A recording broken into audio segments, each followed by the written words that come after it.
Throughout the centuries, violence has erupted repeatedly in the name of religion.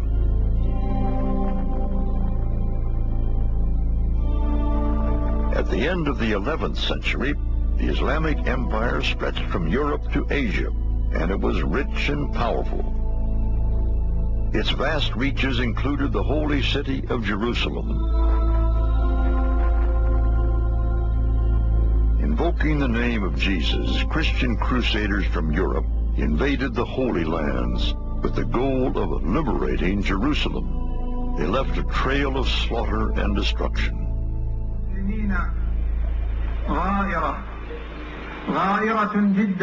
The wounds of the Muslim people are very, very deep. Very, very deep. Everywhere. But our wounds today come from being colonized in our holiest places.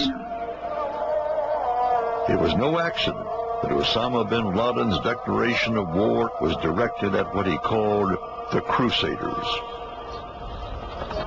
He called on Muslims to kill Americans and their allies, both civil and military, until their armies, shattered and broken-winged, depart from all the lands of Islam. The brutal lessons of terrorism were passed on numerous times throughout the 20th century. Post-war independence movements across the globe, in Kenya, Malaysia, Vietnam, all used campaigns of terror in their struggles to end colonial rule.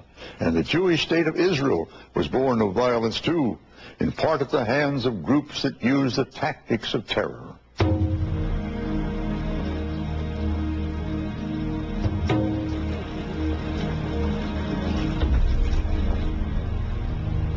One of these groups was known as the Irgun.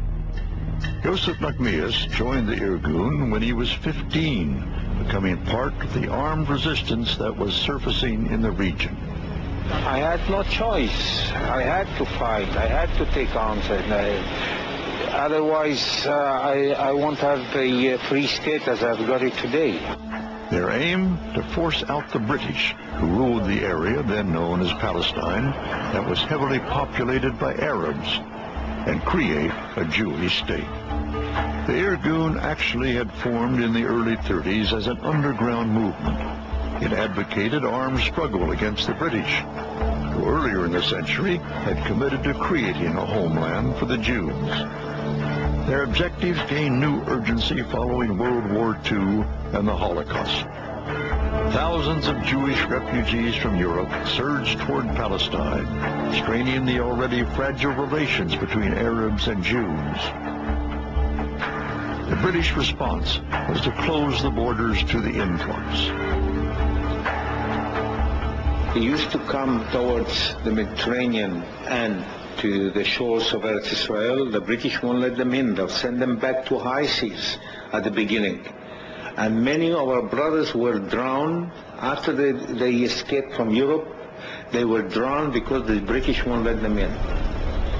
And that's the reason that we thought that we must fight the British.